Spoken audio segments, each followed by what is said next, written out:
found our next guest while running errands a while back. Our most unlikely sighting, a video arcade, a penny arcade as I used to say growing up. Instant memories of 8-bit music, flashing lights, long lines at the change machine, and actually getting out the house. We thought they were all gone, but one arcade is changing the game in 2019. I'm Javan Hamilton, and this is the Game Preserve.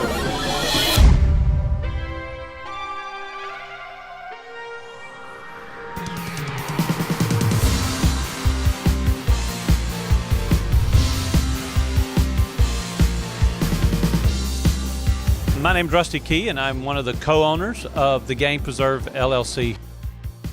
We are an entrance fee-based family arcade. We have all the video games, pinball machines, and things that people remember from the 80s and 90s.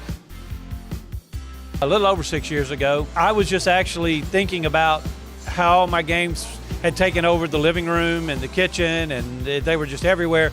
And I was playing storage to have them sit in storage until I wanted to pull them out every now and then. So the original intent was I put it out on a bulletin board message back in the day saying, hey, who else would be interested in going together with just not necessarily something like this, but a co-op.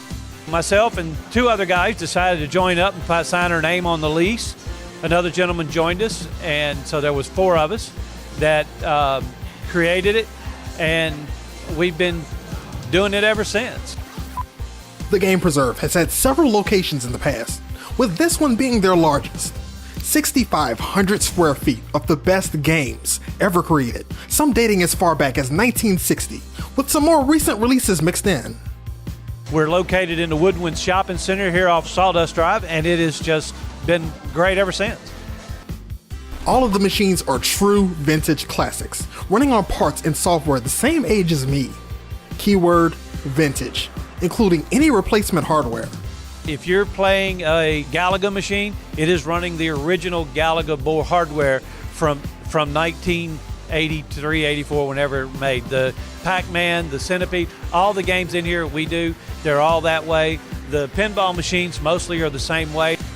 So the underlying meaning of the name, the Game Preserve, they're dedicated to keeping these classics alive and well, preserving them through in-house service.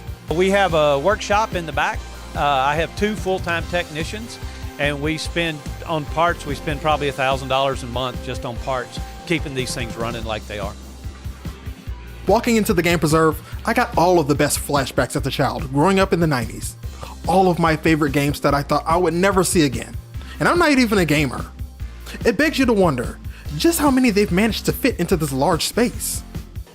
We have about 145 right now in this building, and they're running. We have 3 more warehouses, and between the 5 owners now, we have another gentleman that joined us. Between the 5 owners, we have over 600 games, and we have 3 warehouses. My friend Batman would lose his marbles. Games are swapped in and out on occasion, depending on demand, maintenance, and the like. But even more of these classics will soon have a new home. We're going to be opening a second location down in the NASA Clear Lake area.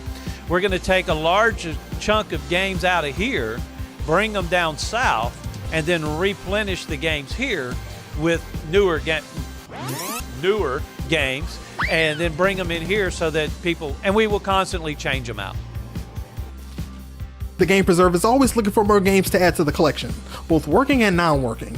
And with such a sprawling stash, it's no surprise that some have historical significance. Quaker Oats promoted their cereal by giving away a video game on their cereal box. Well, a family here in Houston won that game. They had it in their family for years. They called us about 2 years ago and said, hey, we can't think of a better place for it to be that people would actually see it, play it, and enjoy it than your place up there. So they actually made a very reasonable offer for us. We picked it up, we got it running, and it's sitting there in the back.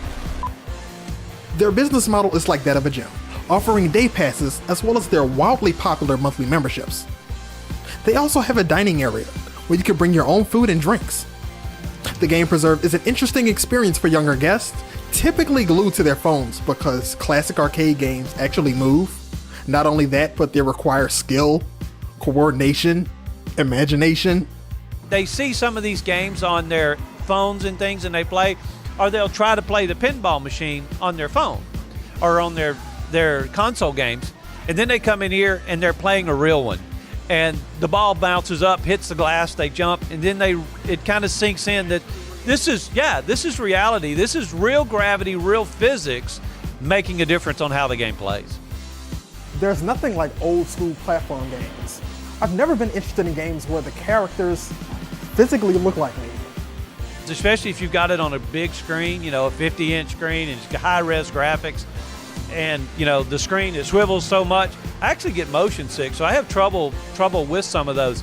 But the biggest problem I have with them is the buttons. There's just too many buttons. Yeah. You got to look. This one moves that way. This one looks. This one shoots. This one. Yeah, I'm done. Give me 3 buttons and a joystick, and I'm happy. I mean, the younger generation can mistake fewer buttons for a simpler game, right? I love Pac-Man. Ouch! Oh, come on. Other way.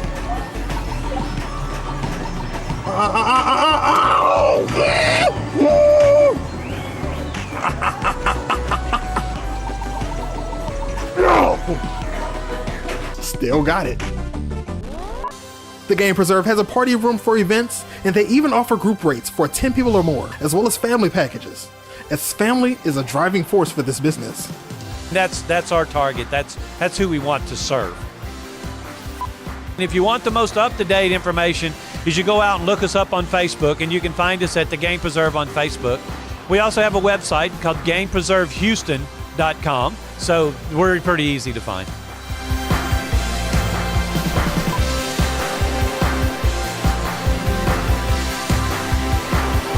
I'm Rusty Key. This is the Game Preserve, and this is Houston.